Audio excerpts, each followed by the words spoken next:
नमस्कार दोस्तों, मैं तुलसी। दीपक की जब पोस्टमार्टम करवाई गई तो पता चला कि दीपक नेचुरल यानी हार्ट अटैक से नहीं बल्कि इनका किसी ने गला दबाया है।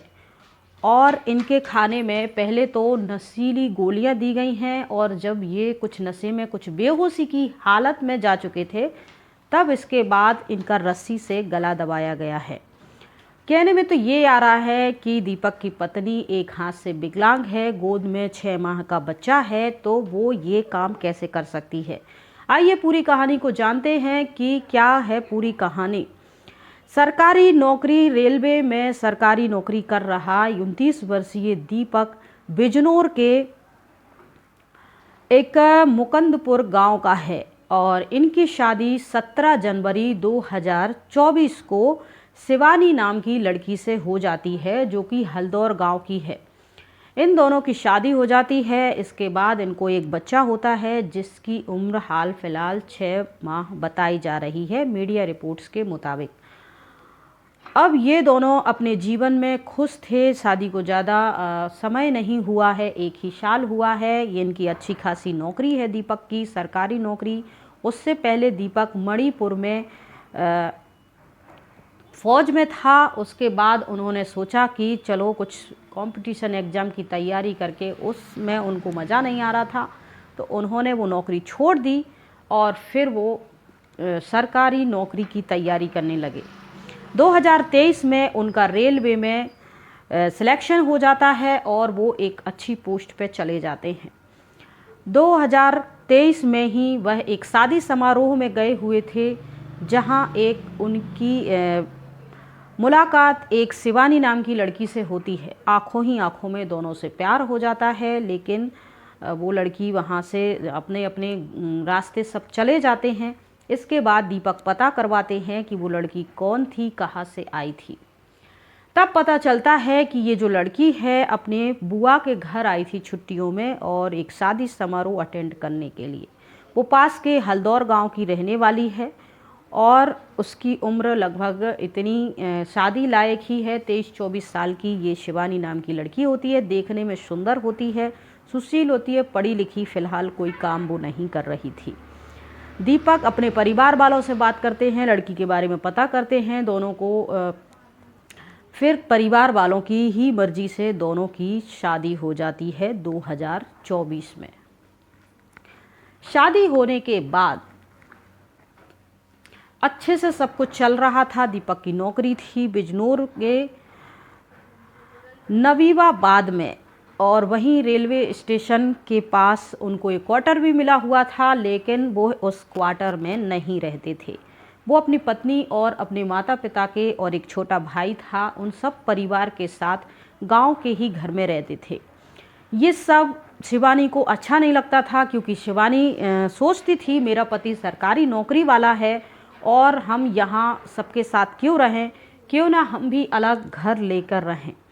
वो अपने पति से कहती है कि सुनो, आपको क्वार्टर मिला है, वहाँ चलो रहने के लिए। मुझे सारे परिवार के साथ नहीं रहना है क्योंकि घर के काम काज होते हैं, टाइम से किसी की नहीं सुन पाओ तो बुरा है, मन मुटाव होता है, बच्चा संभालना होता है, तमाम प्रकार की बातें हैं और मुझे फ़िलहाल यहाँ नहीं रहना है, आपके साथ रहना है, अलग रहना है।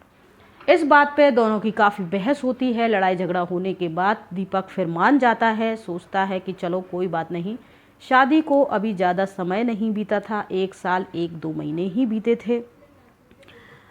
ये लोग मार्च में आते हैं और बिजनौर के नवीबाबाद में उनको रेलवे के पास क्वार्टर मिले हुए थे, लेकिन जो शिवानी होती है उनकी पत्नी, वो इस क्वार्टर में रहने से मना कर देती है। वो कहती है हम सरकारी क्वार्टर में नहीं रहना चाहते हैं क्योंकि सरकारी क्वार्टर तो एक जैसे बनाए जाते हैं और सुविधा की सारी चीज़ें होती हैं, लेकिन पत्नी को वो सब कुछ पसंद नहीं आया।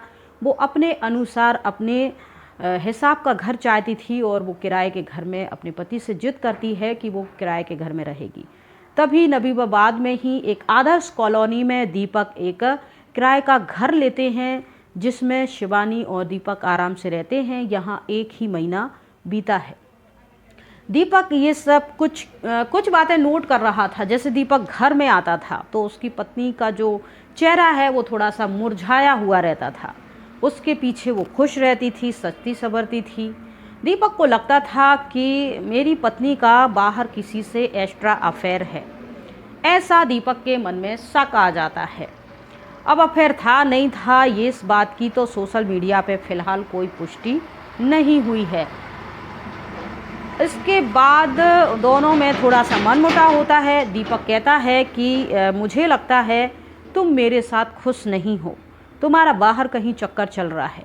जब शिवानी ये बात सुनती है, जाहिर सी बात है कोई भी पति बिना कोई सबूत गवा के अगर डायरेक्ट उसके कैरेक्टर पर कीचड़, एक तो छोटी बच्ची है वो कहती है और तुम ऐसी बातें कर रहे हो, इस पर दोनों की काफ़ी बहस होती है। फिर जैसे तैसे मामला शांत हो जाता है। एक ही महीना यहाँ गुजरा था और दोनों में आए दिन हर दूसरे तीसरे दिन इसी बात को लेकर झगड़ा होता था। दीपक कहता था तुम खुश नहीं हो, तुम्हारा बाहर किसी के साथ चक्कर चल रहा है। और इस बात को लेकर लड़ाई इतनी हो जाती है कि दीपक कहता है हम वापस अपने गांव मुकंदपुर जाएंगे और परिवार के साथ रहेंगे, हम अलग से यहाँ नहीं रहेंगे।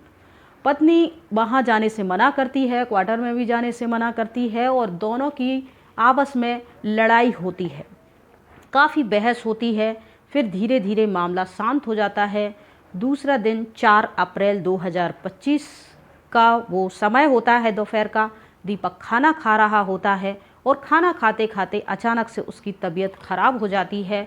पत्नी घबरा जाती है और कुर्सी पर वो बैठा था, बैठे बैठे ज़मीन पे गिर जाता है।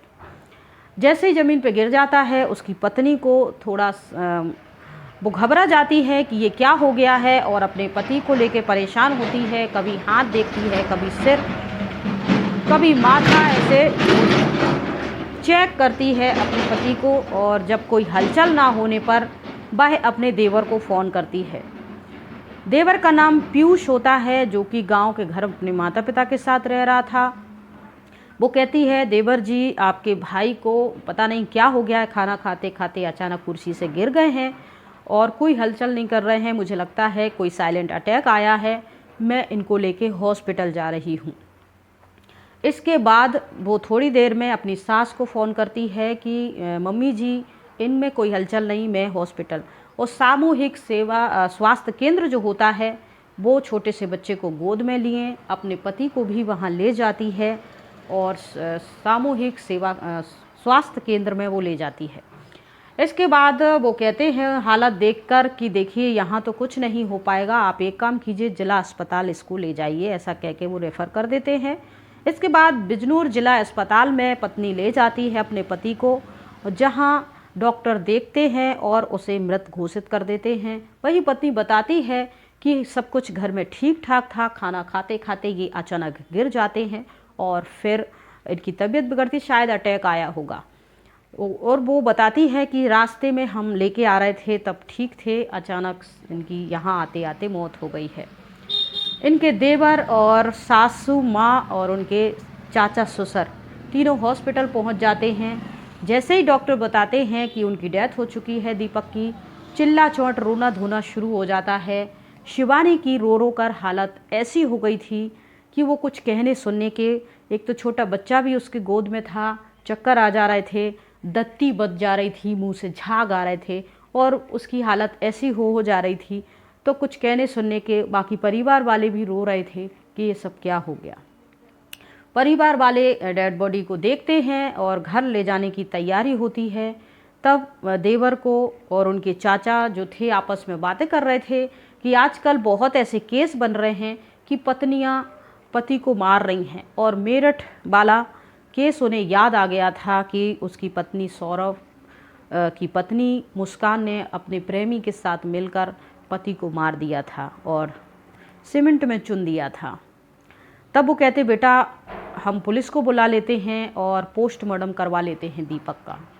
जैसे ही ये दोनों आपस में बातें कर रहे थे, शिवानी को बताते हैं शिवानी हम पोस्टमार्टम करवाएंगे तभी हम डेड बॉडी को घर ले जाएंगे। शिवानी जब ये बात सुनती है अचानक से उसमें शक्ति आ जाती है, वो गुस्सा होती है लेकिन कुछ रिएक्ट ना करने की वजह वो कहती है रिएक्ट नहीं कर सकती क्योंकि फिर सब हो जाएगा कि बात क्या है।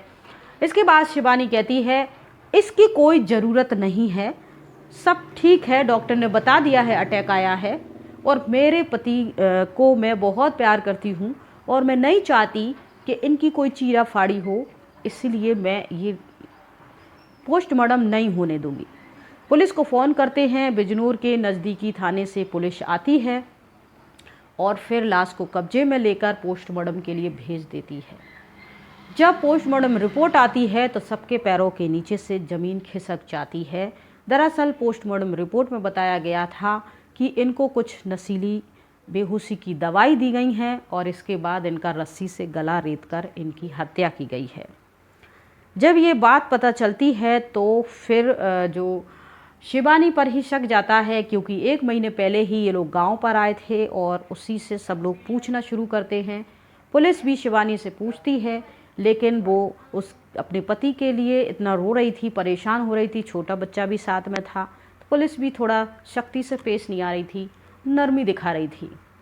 शिवानी एक्टिंग कर रही थी, मेरा पति है, एक तो मेरा पति नहीं रहा, ऊपर से आप लोग ऐसी बातें कर रहे हो, मुझे क्या पता, खाना खाते खाते गिर गए, तमाम उसने कहानी बनाने की कोशिश की। पुलिस ने कहा बहुत ड्रामा हो चुका है, आप अपनी तरफ से बताएंगी या फिर हम अपने तरीके से निकलवाएं।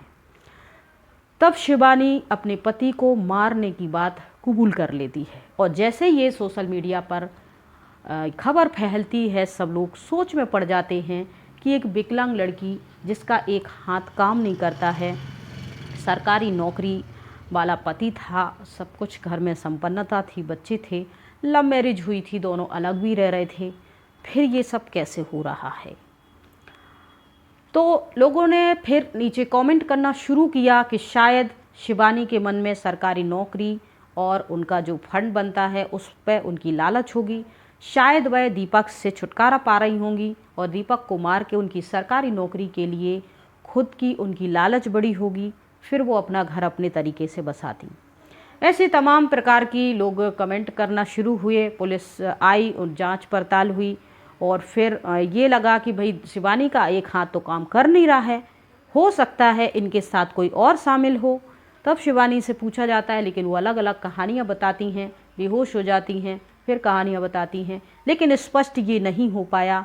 बाकी उनके देवर और उनकी सास और दीपक को भी शक था कि रेलवे के ही किसी ऑफिसर के साथ उनका अफेयर चल रहा है।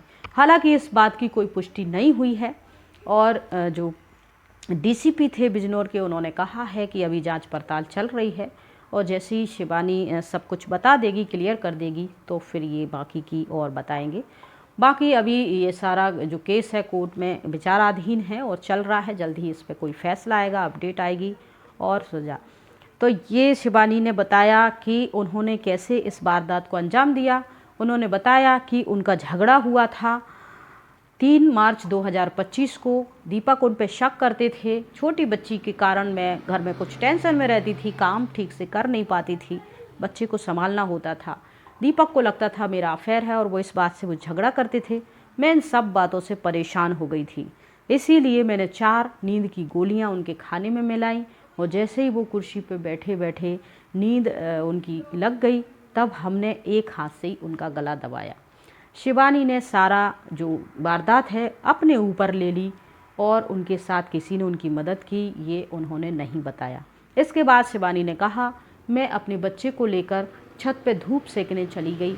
मैं वहाँ बैठ के सोच रही थी कि अब क्या कहानी बनानी चाहिए। फिर मुझे आइडिया आया कि हार्ट अटैक की कहानी बना देते हैं।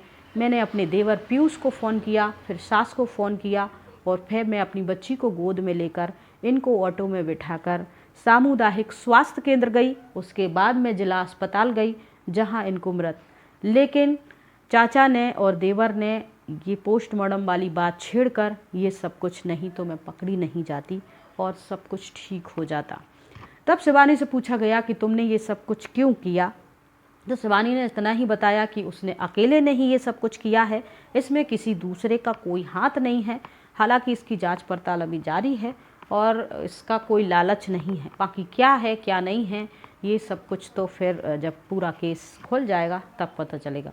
बाकी आप सबकी इस पूरी कहानी पे क्या राय है कमेंट बॉक्स में ज़रूर से बताइएगा और वीडियो अच्छी लगती है तो एक लाइक ज़रूर कर दीजिएगा। साथ ही आप चैनल पे पहली बार आए हैं तो सब्सक्राइब कर लीजिए और आप पहले से जुड़े हैं तो बहुत स्वागत है। राधे राधे। जय हिंद, जय भारत।